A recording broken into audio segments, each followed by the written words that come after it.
जय हिंद। भाग 4 से आर्टिकल 36 से लेकर आर्टिकल 51 तक हम लोग पढ़ चुके हैं। आज की जो क्लास होने वाली है, आज की क्लास होगी तो भाग 4 से ही, लेकिन आज हम समझेंगे कि कौन सा आर्टिकल समाजवादी है, कौन सा आर्टिकल गांधीवादी है और कौन सा आर्टिकल उदारवादी है। अब देखो, ऐसे पढ़ने से हमें फायदा क्या होगा। पहली बात तो यह कि अब पैटर्न चेंज कर दिया है बहुत ज्यादा, सभी आयोग ने अपने एग्जाम का पैटर्न बहुत ज्यादा चेंज कर दिया है। अब नहीं पूछता किस आर्टिकल में क्या है, बहुत कमी से पूछ लेता है, बहुत हल्के फुल्के एग्जाम्स में पूछ लेता है। अब पूछता है कि कौन सा आर्टिकल गांधीवादी है, किस आर्टिकल के लिए बहस हुई थी, किस आर्टिकल के लिए कितनी बहस हुई, किस आर्टिकल को किसने क्या बोला, ये सब चीजें आपसे पूछता है। तो उसी को लेकर के हम आज इसको पढ़ लेते हैं। इससे फायदा हमें क्या होगा, एक तो जो आर्टिकल हम लोग पढ़ चुके हैं हमारा रिवाइज हो जाएगा कि किस आर्टिकल में क्या है। दूसरा, हमें पता लग जाएगा कि कौन सा आर्टिकल समाजवादी है, कौन सा आर्टिकल गांधीवादी है और कौन सा आर्टिकल उदारवादी है। रटने की कोशिश नहीं करना, रटने की कोशिश नहीं करना, चीजों को समझना, समझते हुए चलना, ऐसे पढ़ना जैसे कि ये सारा हमारी आम जिंदगी में हो रहा है। भाई ये आर्टिकल ये पॉलिटी है, और ये पॉलिटी बनी किसके लिए, हमारे लिए। ये पूरा संविधान भारतीय लोगों के लिए बनाया गया है। तो भाई हमारी आम जिंदगी है, आम जिंदगी से रिलेटेड हम इसको पढ़ेंगे तो आसानी से समझ सकते हैं। तो चलिए स्टार्ट करते हैं हम लोग। पहले हम लोग पढ़ते हैं समाजवादी। समाजवादी आर्टिकल कौन से हैं, हमने नीचे लिख भी रखा है, स्क्रीनशॉट लेने के लिए आपको टाइम दे दिया जाएगा। अभी पहले इसको समझ लीजिए। क्या बोल रहा है कि ये लोकतांत्रिक समाजवादी राज्य का खाका खींचते हैं, ठीक है, ऐसा राज्य बनाते हैं जो कि लोकतांत्रिक हो। अब लोकतंत्र का मतलब क्या होता है, लोगों का तंत्र, जिसमें पूरे जनता का तंत्र होगा, यानी कि पूरी जनता मिलकर के एक सरकार बनाएगी और वो सरकार पूरी जनता का भला करेगी। इस तरह से क्या होगा, समाजवादी हो जाएगा, क्योंकि पूरा समाज मिलकर के जो एक काम को करता है होता है समाजवादी, या पूरे समाज के लिए जो काम किया जाता है वो काम होगा समाजवादी काम, ठीक है। किसी एक व्यक्ति विशेष के लिए अगर करोगे तो वो समाजवादी नहीं होगा, लेकिन पूरी जनता के लिए अगर किया जाएगा तो क्या होगा, समाजवादी होगा। उसमें कहा गया जिनका लक्ष्य सामाजिक एवं आर्थिक न्याय प्रदान करना है, ठीक है। अगर हम बात करें कि न्याय कितने तरीके का है, तो हमने बोला था आपको कि न्याय 3 तरीके का दिया गया। कितने का, सामाजिक, आर्थिक और राजनीतिक न्याय। और अगर बात पूछी जाए कि लोकतंत्र कितने तरीके का है, तो लोकतंत्र 2 ही प्रकार का है, ठीक है। क्वेश्चन अब नहीं पूछता कि किस आर्टिकल में क्या आ रहा है, अब पूछेगा कि भारतीय संविधान में कितने प्रकार का लोकतंत्र है। तो कितने प्रकार का लोकतंत्र है आपको पता है, सामाजिक और आर्थिक, सामाजिक लोकतंत्र और आर्थिक लोकतंत्र। लेकिन अगर हम न्याय की बात करें तो न्याय कितने प्रकार का है, न्याय आ जाता है 3 प्रकार का, सामाजिक, आर्थिक और राजनीतिक, 3 प्रकार का न्याय हो जाता है। और सब इन्हीं में हमने पूरा न्याय हमें मिल जाएगा। हमारा समाज से रिलेटेड, यानी कि हमारे धर्म को कोई कुछ कह रहा है, समाज में कोई हमें गाली दे रहा है, कोई मार रहा है, सामाजिक न्याय मिल जाएगा हमें। हमारा कोई पैसा दबा रहा है, हमारी कोई जमीन ले रहा है, या हमें कोई किसी पैसे से रिलेटेड प्रताड़ित कर रहा है तो हमें आर्थिक न्याय हो जाएगा। या हमारे कोई वोट का दमन कर रहा है, हमें वोट डालने नहीं दे रहा, तो हमारा राजनीतिक न्याय हो जाएगा। और यही तो हमारे न्याय है, इससे ज्यादा और क्या होगा, ठीक है। तो समझते हैं। चलिए, कहने का मतलब हमारा यह है कि जो आर्टिकल पूरी जनता का, यानी कि जिनके तहत जो सिद्धांत कोई सरकार पूरी जनता का भला करने के लिए लाएगी, पूरी जनता के लिए जो काम किया जाएगा उसको बोला जाएगा सामाजिक, ठीक है, सॉरी समाजवादी। बात करते हैं हम आर्टिकल 38। आर्टिकल 38 क्या है, एक समाजवादी आर्टिकल है। किस तरह से, याद करो, आर्टिकल 38 में हम लोगों ने पढ़ा था पब्लिक वेलफेयर, लोक कल्याणकारी, यानी कि लोगों का कल्याण। क्या पढ़ा था इसमें हमने, लोगों का कल्याण। सामाजिक, आर्थिक और राजनीतिक न्याय दिलाने के लिए क्या होता है, लोगों का कल्याण होता है। सरकार, राज्य सरकार ये सब काम करेगी, लोगों के कल्याण के लिए अगर काम करेगी तो क्या होगा, समाजवादी होगा। तो समझ गए, आर्टिकल 38 क्या होगा, समाजवादी। यहां पर क्या, एग्जाम में अगर आपसे पूछा जाए कि आप बताइए कि निम्न में से कौन सा आर्टिकल समाजवादी है, या कौन सा गांधीवादी है, कौन सा उदारवादी, अगर पूछा जाए कि कौन सा समाजवादी है, तो आपको यह देखना है कि कौन सा आर्टिकल पूरी जनता के बारे में बोल रहा है, पूरे समाज के बारे में बोल रहा है। किसी एक विशेष तबके के बारे में या किसी अमीर गरीब के बारे में बोल रहा है तो वो समाजवादी नहीं होगा। पूरे समाज के बारे में अगर कोई आर्टिकल बोल रहा है तो क्या होगा, वो समाजवादी होगा। इतना आपको समझ लेना है, बिल्कुल आप बिल्कुल सही आंसर लगा करके आ जाओगे, ठीक है। बाकी यहां पर हम पढ़ाई देंगे अभी आर्टिकल 38 पब्लिक वेलफेयर, यानी कि लोक कल्याणकारी। लोक यानी कि पूरी जनता का कल्याण अगर होगा तो समाज के पूरे समाज का कल्याण होगा। समाज का कल्याण होगा तो कैसा आर्टिकल हो जाएगा, समाजवादी आर्टिकल हो जाएगा। उसके बाद बात कर लेते हैं हम आर्टिकल 39। आर्टिकल 39 में बोला गया था स्त्री पुरुष को समान कार्य के लिए समान वेतन, हमने पढ़ा था, ठीक है, हमने पढ़ लिया था भाई। कब? पहली क्लास जब हमारी हुई थी डीपीएसपी की, directive principle of state policy, यानी कि राज्यों के नीति निर्देशक तत्वों की पहली क्लास जब हमारी हुई थी, तो उस पहली ही क्लास में हमने आपको पढ़ा दिया था इसके बारे में। उस पहली ही क्लास में हमने आपको पढ़ाया था कि केटी शाह ने इसको एक उस चेक के समान बताया है जिस पर बैंक अपनी मर्जी से पैसा देता है। इसी के बारे में हमने बताया था कि अंबेडकर साहब ने नीति निर्देशक तत्वों को क्या बोला था? पब्लिक वेलफेयर बोला था, लोक कल्याणकारी बोला था, ठीक है। और इसी क्लास में, पहली ही क्लास में हम लोगों ने आपको बता दिया था कि जो डीपीएसपी है, नीति निर्देशक तत्व हैं, ये किस देश से लिए गए हैं?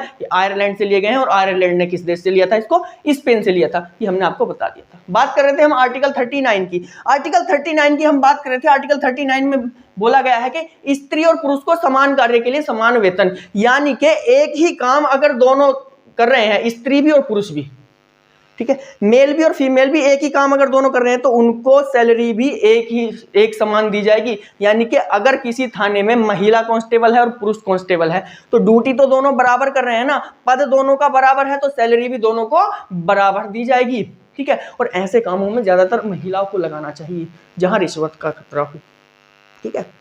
जहां लगे कि यहाँ रिश्वत ज्यादा ली जा रही है, तो उस काम में महिला को, क्योंकि रिश्वत को अभी भी कोई भी सामने नहीं देगा। अब पुरुष को तो बोल देते हैं कि साहब जरा साइड में आना, थोड़ा बात करनी है, ठीक है, वहीं जा करके सरका देते हैं, जेब में दे देते हैं, ये लीजिए रखिए, वो चुप 2-4 बातें बना करके और निकल जाते हैं, काम हो गया, दरोगा जी निकल गए, काम हो गया, बात खत्म। लेकिन अगर महिला को आप बोलोगे कि थोड़ा साइड में आना, चप्पल उतार के मारेगी, ठीक है। भले ही आप उसको रिश्वत देने के लिए बुला रहे हो, लेकिन चप्पल उतार के मारेगी कि भाई गंदे सारे कर रहा है, साइड में आना। साइड में आके क्या करेंगे हम, ठीक है, कौन है हम जो साइड में आएंगे? साइड में आ। चलिए, हो गया 39, ठीक है ना। और फिर दूसरी बात, महिलाओं के बारे में बोला जाता है कि एक सच बात है, महिलाओं की याददाश्त बहुत अच्छी होती है भाई, बड़े से बड़ा दुख भूल जाती हैं, लेकिन पड़ोस में गई हुई कटोरी नहीं भूलती हैं कि हमारे पड़ोसियों के पास हमारी कटोरी भी गई थी, ठीक है। उन्हें 2 साल तक भी याद रहता है कि सामने वाली 2 साल पहले एक कटोरी चीनी लेकर के गई थी, ना तो इसने चीनी पहुंचाई है और ना पहुंचाई है कटोरी, ठीक है। सब कुछ याद रहता है उनको, सब बड़े से बड़ा दुख भूल सकती है लेकिन कटोरी नहीं, ठीक है। 39 समझ आ गया कि स्त्री और पुरुष को समान कार्य के लिए समान वेतन दिया जाएगा। उसके बाद बात करते हैं हम 39 का, ठीक है, यानी कि 39 का जो कि बाद में जोड़ा गया था, समान न्याय और निःशुल्क विधि सहायता। यानी कि अगर आप न्याय कर रहे हो तो ये नहीं देखना कि अमीर है कि गरीब है, हिंदू है कि मुस्लिम है, सिख है कि ईसाई है, ठीक है, छोटी जाति का कि बड़ी जाति का, ये हमें नहीं देखना, हमें समान न्याय देना है। अगर गलत है तो गलत बोलना है, सही है तो सही बोलना है। तो विधि सहायता यानी कि कानूनी सहायता अगर देनी पड़े तो उसका कोई पैसा नहीं लेना। पुलिस पैसा थोड़ा ही ना लेती है, वो अलग बात है भाई, साइड से लेती है, वो गलत है, ठीक है। कभी ये कह करके थोड़ा ही ना लिया पैसा कि सरकार के खजाने में पैसा जाएगा, हमने आपका केस सॉल्व किया है, आपका मुजरिम पकड़ के लाए हैं, पैसा दो, या सरकारी खजाने में जाएगा, ऐसा कह के कभी कोई पैसा नहीं लेता, ठीक है ना। ऐसा कह के कभी कोई पैसा नहीं लेता। क्यों? क्योंकि संविधान साफ साफ कह रहा है कि विधि सहायता कैसी होगी? निःशुल्क होगी, यानी कि फ्री दी जाएगी, कानूनी सहायता। पुलिस आपकी सहायता कर रही है, फ्री में करेगी, ठीक है। आपके घर गांव की रखवाली करती है पुलिस, बीट करते हैं ना, यानी कि गश्त घुमाते हैं ना, आपसे पैसा थोड़ा ही ना लेते हैं। रात को चोरों से रखवाली करते हैं, आपसे पैसा लेने थोड़ा ही ना आते हैं कि आपके गांव की रखवाली कर रहे हैं, हमें पैसा दो, नहीं लेना आते, उनको सरकार देती है, ठीक है ना। 39 का हो गया। उसके बाद आता है 51, 40 इसमें नहीं आता, 40 गांधीवादी है, ठीक है, दिख रहा होगा शायद, हाँ 40 गांधीवादी है।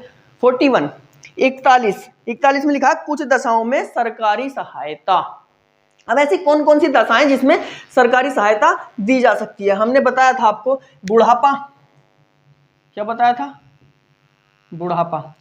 भाई जो लोग 50 क्रॉस कर जाता है, 60 क्रॉस कर जाता है, बुढ़ापे में आ जाता है, अब उससे इतना ज्यादा काम नहीं होगा ना, काम उससे इतना ज्यादा नहीं होगा। अब ये भी समाजवादी होगा, क्योंकि पूरे समाज में बूढ़े लोग तो पूरे समाज में है, बूढ़े लोग तो पूरे समाज में है, पूरे समाज का काम है ये, तो उनको क्या होगा? विधि सहायता। जैसे वृद्धा पेंशन होती है, जो सीनियर सिटीजन होते हैं उनको 500-1000 रुपये दे दिए जाते हैं, ठीक है। तो क्या होता है? एक तरह से जनता का कल्याण करने के लिए, बूढ़े लोगों का कल्याण करने के लिए, और ये तो होना चाहिए। बहुत सारे बेचारे हमारे वृद्ध लोग ऐसे हैं जिन्होंने अपने बच्चे तो पाल दिए, लेकिन उन बच्चों से अपने माँ बाप नहीं पल रहे।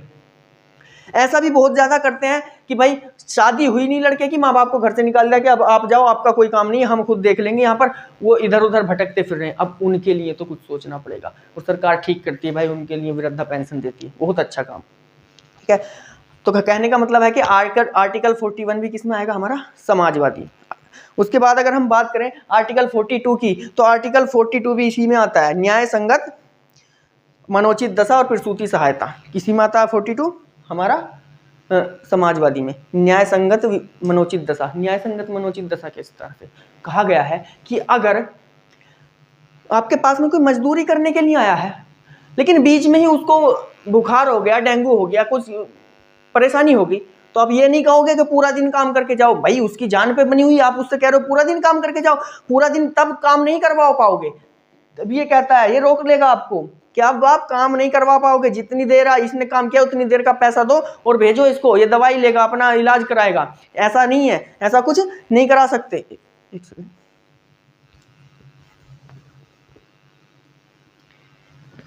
चलिए ठीक है। तो क्या होता है आर्टिकल 42, इसी में बोला जाता है प्रसूति सहायता के बारे में हमने आपको बोला था। प्रसूति सहायता यहां पर लिख देता हूं मैं, प्रसूति सहायता। प्रसूति सहायता क्या होता है? प्रसूति सहायता के बारे में देखिए, हमने आपको बताया था कि जैसे कि महिला होती है, पुलिस में भी है और आर्मी में, तो चलो केंद्र की बात हो गई, हम बात कर रहे हैं राज्य की। महिला पुलिस में भी है।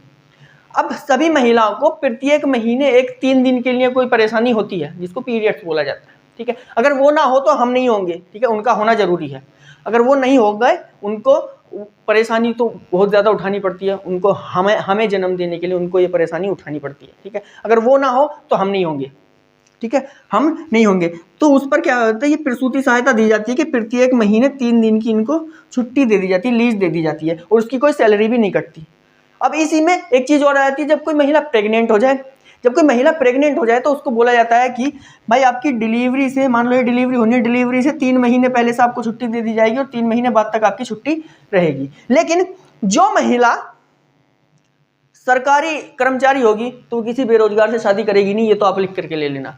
भले ही लड़का बेरोजगार लड़की से शादी कर लेगा, लेकिन लड़की कभी भी बेरोजगार लड़के से शादी नहीं करेगी, अगर वो खुद रोजगार से लगी हुई है। अगर वो सरकारी कर्मचारी है, अगर वो कांस्टेबल है, तो सीधा दरोगा जी से शादी करेगी, इतना ध्यान रखना। ठीक है ना। चलिए देखिए, अब क्या कहा गया इसमें, भाई इसको तो दे दी 3 महीने पहले 3 महीने बाद तक, लेकिन जो इस सब कांड के पीछे है, इसका पति, इसका हस्बैंड, ठीक है, जो सभी इस राड़ की जड़ है, उसको भी तो छुट्टी मिलनी चाहिए। इसको कह दिया जाता है कि डिलीवरी से 15 दिन पहले से और डिलीवरी के 15 दिन बाद तक। अब इसमें क्या करता है वो, भाई 15 दिन पहले से उसकी देखरेख करेगा, 15 दिन बाद तक उसको हॉस्पिटल लाना ले जाना, लाना ले जाना, बहुत सारे काम हो जाएंगे, उसको भी देखना है। तो क्या किया, वो क्या करता है, 15 दिन की और अपनी तरफ से ज़्यादा मांग लेता है, क्योंकि 15 दिन के बाद क्या करेगा भाई, घर पे कुछ प्रोग्राम रखेगा, मेहमान वगैरह बुलाएगा अपने, ठीक है, मेहमान बुलाएगा, क्या बोलते हैं उसको, डस्टोन वगैरह करेगा, सब चीज़ें करेगा, तो उसके लिए लगभग 1.5 महीने की छुट्टी वो भी मार देता है। होता है प्रसूति सहायता। आर्टिकल 42 हो गया। आर्टिकल 43 का है, 43 नहीं आता, 43 का क्या आता है इसमें। 43 के क्या में बोला गया है कि कामगारों की भागीदारी, यानी कि जो मजदूर हैं, अगर कोई उद्योग धंधा खुला हुआ है तो उसमें उनकी भागीदारी होनी चाहिए। पूरे समाज का कल्याण है भाई, समाज में बेरोजगार लोग हैं, मजदूरी करेंगे जा करके, समाज का कल्याण होगा, उनको मजदूरी मिलेगी। तो कहा गया कि कोई उद्योग धंधा अगर खुला है तो उनको काम दे। तो 43 भी किस में आ जाएगा, आपका समाजवादी में आ जाएगा। आता है 47 में आता है कि पोषाहार सरकार देगी। क्या देगी, पोषाहार सरकार देगी। तो गर्भवती महिलाओं को दलिया वगैरह पहुंचाया जाता है ना, आशाएं उनको दलिया पहुंचाती हैं, टीके भी लगा करके जाती हैं, सब राज्य सरकार की तरफ से होता है। और तो और 6 क्लास तक बच्चों को खिचड़ी खिलाई जाती है, स्कूल में चना खिलाया जाता है, दाल चावल भी दिए जाते हैं, आलू चावल, आलू रोटी, बहुत सारी चीज़ें उनको खिलाई जाती हैं। तो अब तो दूध भी पिलाया जाने लगा है, ठीक है ना। और हमने पिछली वीडियो में भी बताया था कि जो छोटे बच्चे प्राइमरी स्कूल में पढ़ने के लिए जाते हैं ना, उनके बैग में बुक हो या नहीं हो, ठीक है, जरूरी नहीं, लेकिन कंपलसरी है प्लेट और चम्मच। चम्मच और प्लेट उनके बैग में कंपलसरी होगी, वो जरूर लेकर के जाएंगे। उन्हें पता है कि हम जा रहे हैं वहाँ पर खाना खाने के लिए, क्योंकि हमारे टीचर तो इस कुर्सी का झूला बना करके झूल रहे होंगे, हमारी जो मैडम होंगी वो सीरियल की बातें कर रही होंगी, अपना स्वेटर बना रही होंगी, यही काम कर रही होंगी और तो कुछ नहीं। और दूसरी मैडम से बैठ करके बात कर रही होंगी, क्या पका करके आए थे और जा करके क्या पकाना है, या तुम्हारी देवरानी कितना बोलती है कितना नहीं बोलती, तुम्हारी सास तुम्हें कितना परेशान करती है कितना परेशान नहीं करती, ये सभी तो बातें करेंगी बैठ करके। पढ़ाना तो है नहीं बच्चों को, ठीक है। ये सब काम करेंगी कि भाई हमारी सास तो बहुत ज़्यादा बेकार है, क्या बताएं, जीवन नरक है, इस तरह से। क्योंकि कभी भी कोई बहू अपनी सास की बढ़ाई करती ही नहीं है, हमेशा बुराई करने का काम है सभी को, कभी भी कोई तारीफ नहीं करेगी, ठीक है। पता नहीं ऐसी सासें आती कहाँ से।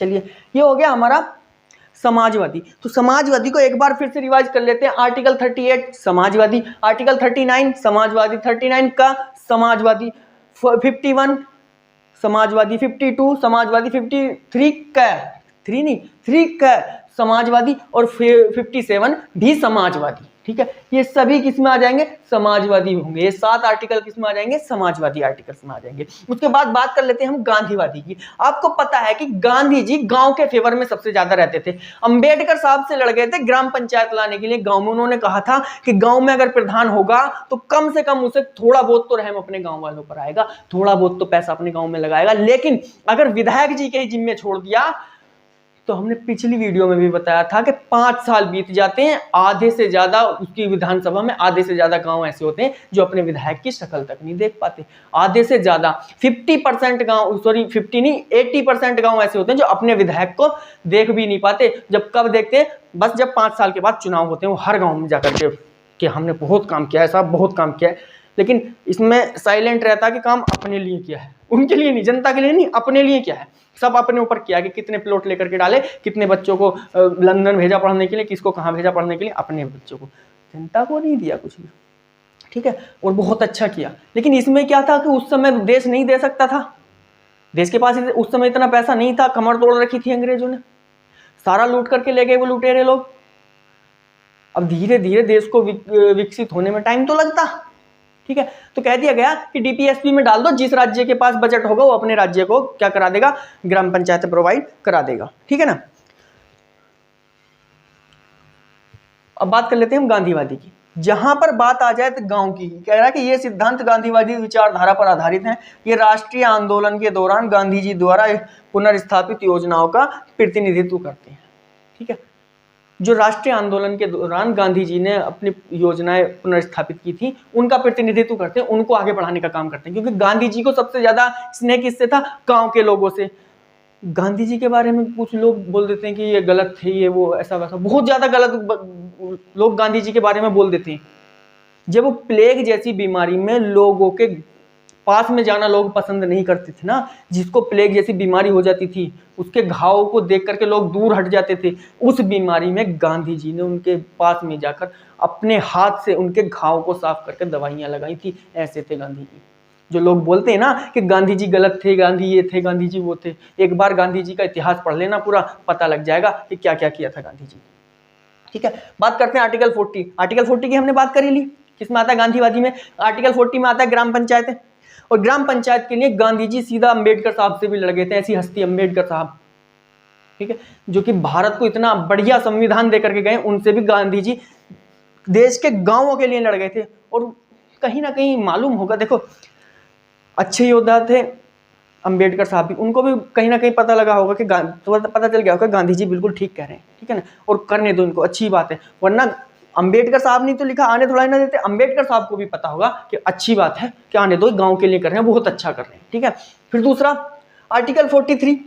देखिए बात करते हैं हम आर्टिकल 43 क्या की। आर्टिकल 43 क्या की अगर बात करें, यानी कि 43A की अगर बात करें तो कहां जाएगा, समाजवादी। लेकिन 43 की अगर बात करें तो कहां जाएगा, गांधीवादी। 43 और 43 कहां जाएगा, गांधीवादी में जाएगा। कहां पर भाई, गांधीवादी में। 43 में आ जाता है निर्वाह मजदूरी। क्या था, निर्वाह मजदूरी। यानी कि हमने बात की थी कि गांधी जी, अगर बात आ जाए किसी एक विशेष की, ठीक है, निचले तबके की, गरीब लोगों की बात अगर आ जाए, तो केवल गरीब लोगों के लिए अगर काम किया जाए तो क्या होगा, गांधीवादी होगा। क्या होगा भाई, गांधीवादी होगा। क्योंकि गांव के बारे में सबसे ज्यादा सोचते थे कौन, गांधी जी सोचते थे। 43 में आ जाता है निर्वाह मजदूरी। निर्वाह मजदूरी का मतलब होता है कि किसी से अगर आप मजदूरी करवा रहे हो तो उसे बेगारी मत कराओ, बंधुआ मजदूरी मत कराओ, कम से कम इतना तो पैसा उसको दो जिससे कि उसका घर चल सके, यानी कि उसका निर्वाह हो सके। ये हमने पढ़ा दिया है। जिन लोगों ने वीडियो नहीं देखी हमारी डीपीएसपी की, वो जाकर के हम हमारे चैनल पर देख सकते हैं। ठीक है, चलिए आर्टिकल 43 में हमने पढ़ा था निर्वाह मजदूरी। निर्वाह मजदूरी का मतलब होता है कम से कम इतना पैसा उसको दो जिससे कि उसका घर चल सके। उसके बाद 43 खा, देखिए 43 क तो आ चुका है किसमें, समाजवादी में, लेकिन 43 और 43 ख किस में आता है, गांधीवादी में आता है। 43 ख में कहा गया है आपके लिए सहकारी समिति कोऑपरेटिव। अब सहकारी समिति किसके लिए काम करती है भाई, गांव के लिए काम करती है, क्योंकि सहकारी समिति वो समिति होती है जिसमें प्राइवेट सेक्टर भी और गवर्नमेंट सेक्टर भी दोनों मिलकर के काम करते हैं और किसानों को खाद, बीज, मशीनरी, ये चीजें प्रोवाइड कराते हैं। सब किसान लोग कहाँ रहते हैं, गांव में रहते हैं, और गांव के लोगों के लिए कौन सोचते हैं, गांधी जी सोचते हैं। तो इसलिए ये आर्टिकल कौन सा हो गया,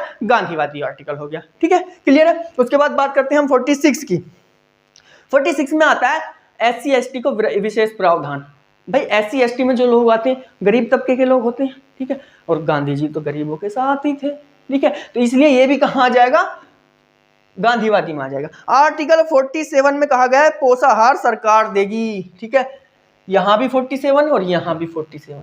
ठीक है, कई बार क्वेश्चन पूछा जाएगा कि ऐसा आर्टिकल जो गांधीवादी भी है और समाजवादी भी है, कौन सा आर्टिकल है, आर्टिकल 47। कौन सा आर्टिकल, आर्टिकल 47। लेकिन अगर पूछा जाए कि ऐसा आर्टिकल जो गांधीवादी भी है और उदारवादी भी है, कौन सा है, आर्टिकल 48। कौन सा है, आर्टिकल 48। ठीक है, पढ़ लीजिए इनको। ये जो बीच बीच में पॉइंट्स आ जाते हैं इनको आपको अच्छे से समझना है कि, और कई बार आता है कि ऐसा निम्न में से ऐसा कौन सा अनुच्छेद है जो कि समाजवादी भी है और गांधीवादी भी है, तो कौन सा अनुच्छेद हो जाएगा, अनुच्छेद 47, यानी कि अनुच्छेद 47, आर्टिकल 47। चलिए आर्टिकल 47 में आता है पोषाहार सरकार देगी, यानी कि पोषाहार देती है ना सरकार, और नशीली दवाओं पर प्रतिबंध लगा सकती है सरकार। अब ये काम देखो गरीबों के लिए भी है और पूरे समाज के लिए भी है। एक तो गरीब लोग अगर शराब वगैरह पिएंगे तो बिल्कुल बर्बाद हो जाएंगे। ठीक है, अब गांधी जी नहीं चाहते थे कि गरीब लोग ज्यादा बर्बाद हो जाएं। ठीक है, ये बिल्कुल भी नहीं चाहते थे कि गरीब लोग बर्बाद हो जाए। ठीक है, तो अब ये पूरे जनता के लिए भी है और गरीबों के लिए भी है, तो इसलिए गांधीवादी हो गया। उसके बाद आप बात करते हैं आर्टिकल 48 की। आर्टिकल 48 में आता है कृषि और पशुपालन, यानी कि इसके अंतर्गत आता है कि राज्य सरकार अपने राज्य के किसानों को मशीनरी प्रोवाइड करा सकती है, कृषि पर ऋण प्रोवाइड करा सकती है, या आपको कोई क्रांतियां लानी हो जैसे कि श्वेत क्रांति, हरित क्रांति, किसी बीज को लेकर के दूसरी क्रांति लानी हो या किसी पौधे को लेकर के क्रांति लानी हो, तो ये सब सरकार ला सकती है। किसके लिए आएगा, एक गांव के लोगों के लिए आएगा। गांव के लोगों के लिए गांधी जी सदैव रहते थे, तो इसीलिए क्या कौन सा होगा, ये गांधीवादी होगा। ठीक है, अब समझ लेते हैं यहां पर आर्टिकल 38 समाजवादी, आर्टिकल 39 समाजवादी, 39 का समाजवादी, 51 समाजवादी, 41 समाजवादी, 42 समाजवादी, 43 का समाजवादी और 47 समाजवादी और 47 गांधीवादी भी। ठीक है, 47 ऐसा आर्टिकल जो समाजवादी और गांधीवादी दोनों है। उसके बाद बात कर लेते हैं आर्टिकल 40 गांधीवादी, आर्टिकल 43 गांधीवादी, आर्टिकल 43 ख गांधीवादी, आर्टिकल 46 गांधीवादी, आर्टिकल 47 भी गांधीवादी और आर्टिकल 48 भी गांधीवादी। आर्टिकल 47 ऐसा आर्टिकल जो कि समाजवादी और गांधीवादी दोनों है। आर्टिकल 48 एक ऐसा आर्टिकल जो कि गांधीवादी और उदारवादी दोनों है। ये दो आर्टिकल आप अच्छे से समझ लेना, रट लेना इनको, अगर रट सको तब, वरना समझ करके पढ़ लोगे तो अच्छा होगा। ठीक है, बात करते हैं हम उदारवादी।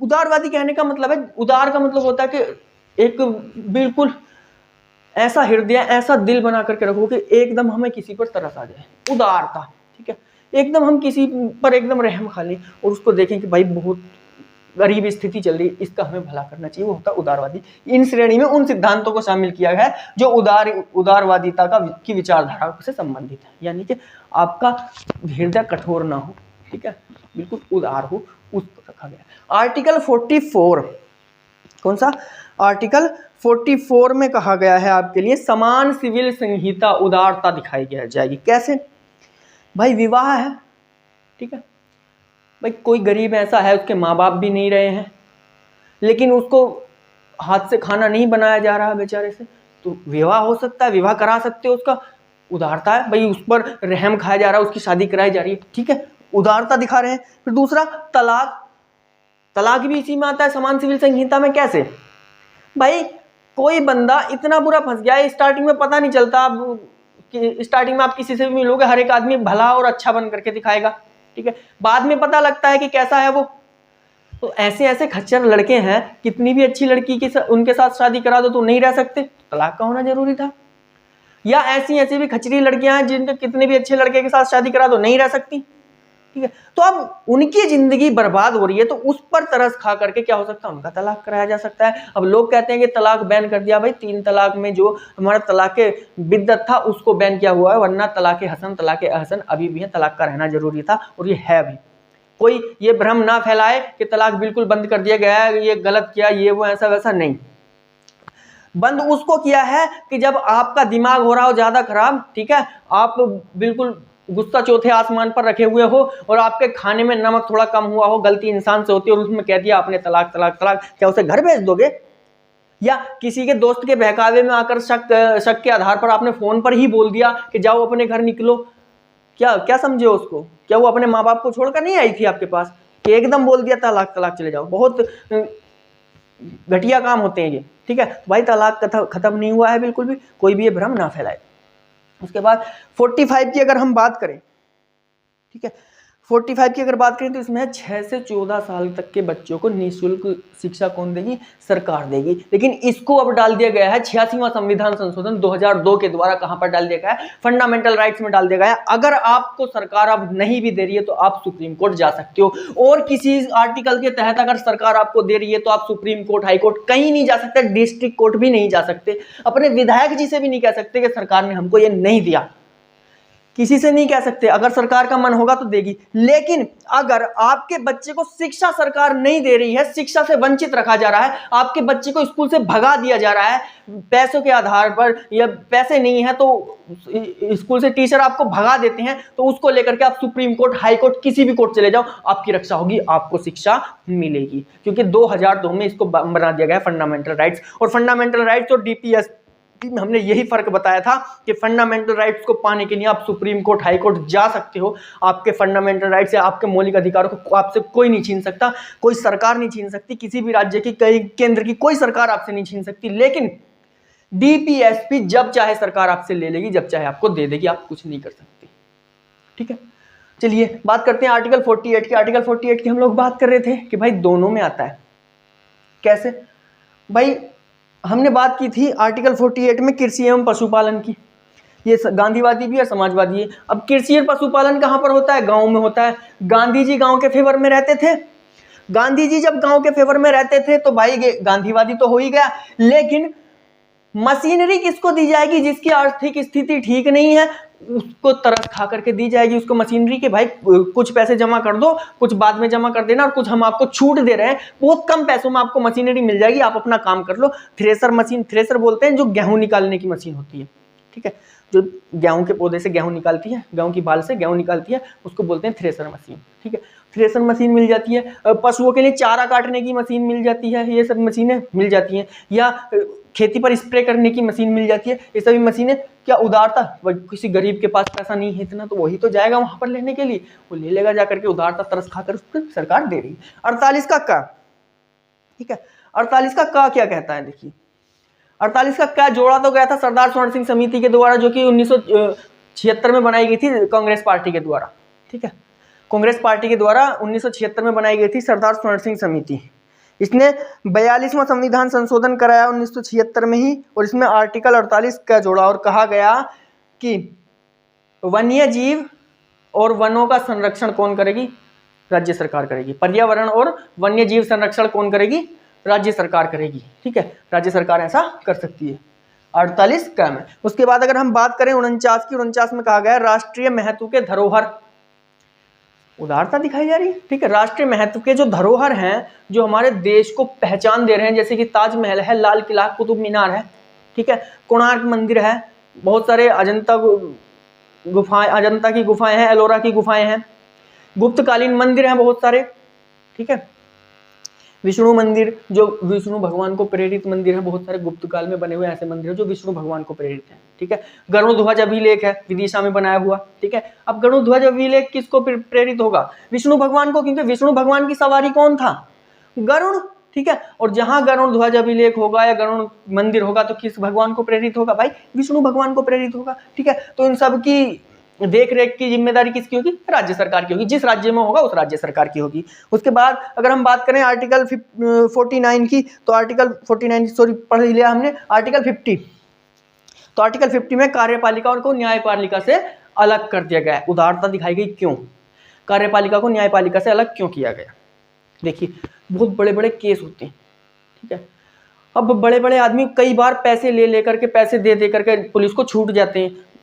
छोटे लोगों का दमन करते रहते हैं, गरीब लोगों का दमन करते रहते हैं, पुलिस को पैसा देते हैं और छूट जाते हैं। लेकिन उसके बावजूद भी गरीब से गरीब किसान बड़े से बड़े आदमी की आंख में आंख डालकर कह देता है, I will see you in the court. क्या बोलता है? I will see you in the court. मैं तुम्हें कोर्ट में देख लूंगा, मैं तुम्हें न्यायालय में देख लूंगा। क्यों? क्योंकि जो बड़ा मालदार आदमी है उस आदमी की पहचान कहां तक होगी? विधायक जी तक या एसएचओ साहब तक, दरोगा जी तक, उनको पैसे दे करके छूट जाएंगे। लेकिन अगर गरीब ने कर दिया मुकदमा तो चाहे विधायक जी को बुला लाओ, चाहे दरोगा जी को बुला करके लाओ, किसी को भी बुला करके लेकर फैसला करेगा कोर्ट। और कोर्ट को रिश्वत खुलाना मजाक बात नहीं है। ठीक है, कोर्ट को भी रिश्वत नहीं खुला सकता कोई भी। ठीक है, जज साहब लतिया देंगे, अच्छे से बारात निकालेंगे बहुत अच्छे तरीके से। ठीक है, तो बहुत अच्छा संविधान बना करके गए हैं कौन? हमारे संविधान निर्माता। तो कहा गया है इसमें कि कार्यपालिका को न्यायपालिका से बिल्कुल अलग किया गया है। कार्यपालिका का काम होगा कि आप मुजरिम को पकड़ के लाओ, न्याय करेगी अदालत। ठीक है, क्या सही है क्या गलत है अदालत निर्धारित करेगी, आप नहीं। आपका काम है पकड़ के लाना, अपने पकड़ के ला कर दे दिया, अपने दूसरे काम पर लग जाओ जा करके, इसको मत देखो अब आप।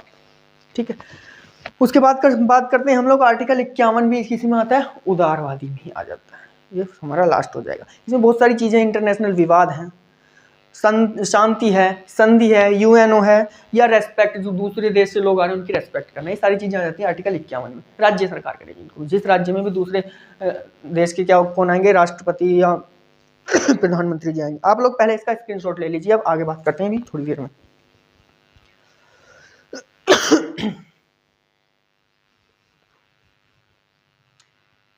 चलिए, हो गया।